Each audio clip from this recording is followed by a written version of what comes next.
اچھا، قربانی کس پہ واجب ہے؟ جو صاحب نصاب ہے. جو کیا ہے بھائی؟ اچھا، صاحب نصاب کون ہے جی؟ جس کے پاس آج کے دور میں 52.5 تولہ چاندی یا اس کی قیمت موجود ہو اور جو اس کی ضرورت سے زائد ہو. یہ مسئلہ سمجھ لیں، کیونکہ چاندی کی قیمت اوپر نیچے ہوتی رہتی ہے. بازار سے پوچھ لیں، اندازہ ہے کوئی 70,000 روپے بنتا ہے. اب ایک آدمی کی اگر 70,000 تنخواہ ہے تو خالی تنخواہ پہ قربانی واجب نہیں ہوگی. کب ہوگی؟ کیونکہ ظاہر اس کے پورے مہینے کے اخراجات ہیں. جب اس کی تنخواہ سے زیادہ 70,000 ہوں، اس کی ضرورت سے زائد ہوں. اب جو ضرورت سے زائد ہیں اس کی تفصیل سنیں. یہاں بڑے لوگ جو ہیں وہ دھوکہ کھا جاتے ہیں. وہ کہتے جی قربانی تو ساڈے لگتی نہیں جی، اس غریب ہیں جی بڑے. میں نے کہا آپ کی ضرورت سے زائد ایک چیز یہ موبائل ہے جو آپ نے 70,000 کا لیا ہوا ہے، یہ بھی کاؤنٹ ہوگا، کیونکہ یہ ضروریات زندگی نہیں، فضولیات زندگی ہے. موبائل 1000 روپے کا بھی ہو، کام چل سکتا ہے. کیوں جی، سمجھ آئی بات کی؟ اور جب موبائل نہیں ہوتا تھا تو کیا خیال ہے، اس وقت دنیا نہیں جیتی تھی، اس وقت نظام نہیں چلتا تھا اس وقت بھی.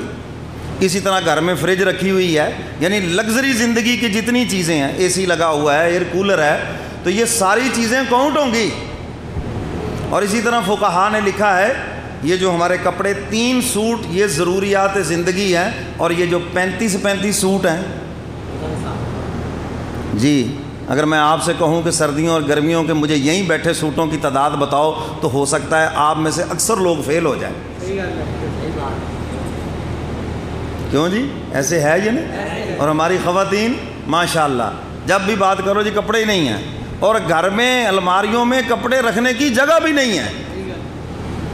کیوں جی، نہ بسترے رکھنے کی جگہ ہے پیٹیوں میں، وہ اتنے لائنیں لگی ہوئی ہیں.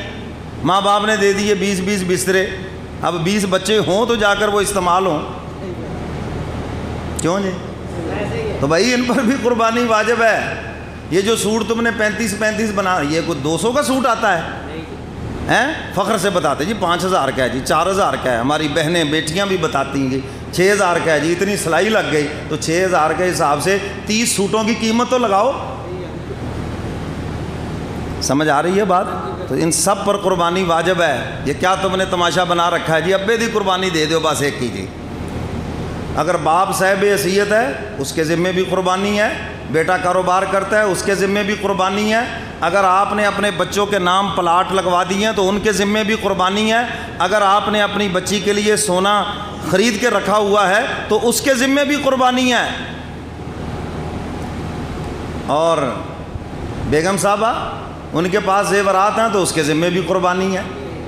سمجھ آ گئی بات کہ نہیں؟ زیورات تو نہیں ہے لیکن سوٹوں کی برمار ہے، جوتوں کی برمار ہے جی، اور ساز و سامان کی بڑی برمار ہے، تو اس کے ذمے بھی قربانی ہے. قربانی ہوتی بھی قربانی سے ہی ہے.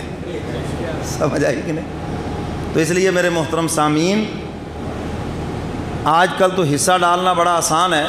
گائے کا حصہ ہے 10-12 ہزار میں بڑی آسانی سے ہو جائے. 10-12 ہزار روپے تو ہوتا ہے تو اکثر بندے کے پاس، اتنا تو گیا گزرا کوئی نہیں. اور اگلی بات سن لو، جو آدمی کوشش کر کے قربانی دیتا ہے ثواب تو ملنا ہی ملنا ہے. ایک اور تمہیں تجربے کی بات بتاتا ہوں، اگر وہ مقروض ہے اللہ اس کے قرضے اترنے کے اسباب پیدا فرما دیں گے. اور اگر وہ خوشحال ہے اور وہ قربانی خوشی سے دیتا ہے اللہ اس کو زندگی بھر کبھی مقروض نہیں ہونے دیں گے انشاءاللہ العزیز. یہ میرے اپنے ذاتی تجربے کی بات ہے. حق تعالیٰ اس کو خوشحال فرمائیں گے جو شوق سے قربانی دیتا ہے. تو اس لیے میری آپ حضرات سے یہ گزارش ہے کہ یہ شاعر اسلام میں سے ہے، اس کو ہر حال میں ادا کرو. اچھا کچھ آ جائیں قربانی مہنگی بڑی ہے، بڑی مہنگی ہے مولوی صاحب. میں نے کہا بیٹے سے بھی زیادہ مہنگی ہے. اگر بیٹے قربان کرنے پڑتے تو پھر 13,000 روپے کی کیا حیثیت ہے؟ کیا حیثیت ہے 50,000 روپے کی؟ کیا حیثیت ہے لاکھ روپے کی؟ دیکھ لو جب عبداللہ کی قربانی کا وقت آیا تو 100 اونٹ دے دیے. دیے کہ نہیں دیے؟ تو پھر اگر تمہیں یہ کہا جائے اگر بیٹے کو بچانا ہے تو اس کے بدلے 100 اونٹ دو، تو پھر وہ کرنے تھے نا. تو اللہ تعالیٰ نے یہ کتنا آسان کر دیا امت محمدیہ پر. اچھا کچھ وہ پڑھے لکھے جاہل ان کو کہا جا سکتا ہے، بظاہر وہ دانشور ہوتے ہیں، جی یہ قربانی کے بدلے رقم نہ صدقہ کر دیں۔ بھائی یہ قربانی تو پہلے ہی بیٹے کا بدل ہے یہ نہیں، اور بدل کا بدل نہیں ہوا کرتا۔ بیٹے کو قربان کرنا تھا، اللہ نے جان کی قربانی مانگی تو جان کے بدلے آیا جانور۔ اب تم کہتے ہو جی جانور کے بدلے کر دو پیسے۔ ایک لطیفہ میں نے پڑھا ایک جگہ پر، وہ اس مسئلے کو بڑا واضح کرتا ہے۔ ایک صاحب چلے گئے مہمان، تو انہوں نے دیسی مرغی پکائی، اور دیسی مرغی جانتے ہیں نا، مولوی حضرات کھاتے ہیں، ہاں آپ تو نہیں کھاتے، مولوی لوگ وہ کھاتے ہیں زیادہ۔ تو دوسری مرتبہ وہ آئے، انہوں نے کہا انہوں نے تو کام پکڑ لیا ہے، وہ مرغی خود کھا گئے اور ان کو رکھا شوربہ۔ انہوں نے کہا جی یہ کیا چیز ہے؟ کہتا ہے جی یہ دیسی مرغی کا شوربہ ہے۔ اب پھر وہ جب تیسری مرتبہ آئے تو انہوں نے خالی پانی میں نمک مرچ ڈال دیا۔ انہوں نے کہا یہ کیا ہے؟ انہوں نے کہا یہ مرغی کے شوربے کا شوربہ ہے۔ سمجھ آئی نا؟ تو یہی تماشا تم کر رہے ہو ہیں جی۔ پہلے جب یہ بدل ہے جان کا، تو اب کہتے جی نہیں اس کا بھی بدل آگے لے جاؤ تو یہ شوربے کا شوربہ ہی رہ جائے گا پھر، تو اس لیے اس کا بدل نہیں ہو سکتا بس۔ اور حدیث مبارکہ میں وضاحت ہو گئی، حق تعالیٰ فرماتے ہیں عید الاضحیٰ کے دن سوائے جانور کے ذبح کرنے کے مجھے اور کچھ پسند ہی نہیں ہے۔ دانشوروں کے منہ پہ مٹی ڈال دی اللہ نے کہ مجھے پسند ہی نہیں ہے، کیوں بکواس کرتے ہو، اس کے بدلے جانوروں کے بدلے پیسے دے دیے جائیں۔ اللہ کہتے مجھے پسند ہی نہیں ہے۔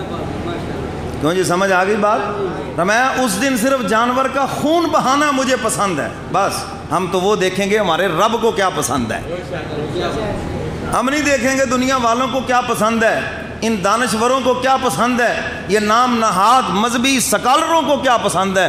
ہم تو دیکھیں گے اللہ کو کیا پسند ہے اور اس کے محبوب کو کیا پسند ہے۔ تو جب حدیث مبارکہ میں وضاحت کر دی اور حضور علیہ الصلاۃ والسلام نے اپنی زبان مبارک سے ارشاد فرما دیا کہ اس دن جانور کو ذبح کرنے کے علاوہ اللہ کو اور کوئی عمل پسند ہی نہیں ہے، تو بات سمجھ آ گئی؟ مہنگی مہنگی یہ لگا رکھی ہے تماشا، بھائی کیوں ایسی بات کرتے؟ خوشی سے دو مولا کے نام پر۔ اور آپ کو جیسے میں نے عرض کیا، اگر مقروض ہیں تو اللہ قرضے اترنے کے اسباب پیدا فرمائیں گے، تنگ دست ہیں اللہ خوشحالی عطا فرمائیں گے، اور اگر آپ خوشحال ہیں اور خوش ہو کر مولا کے نام پہ جانور قربان کر رہے ہیں، اللہ کبھی بھی آپ کو تنگ دست نہیں ہونے دیں گے انشاءاللہ۔ اس لیے خوشی سے جانور ذبح کرنا ہے۔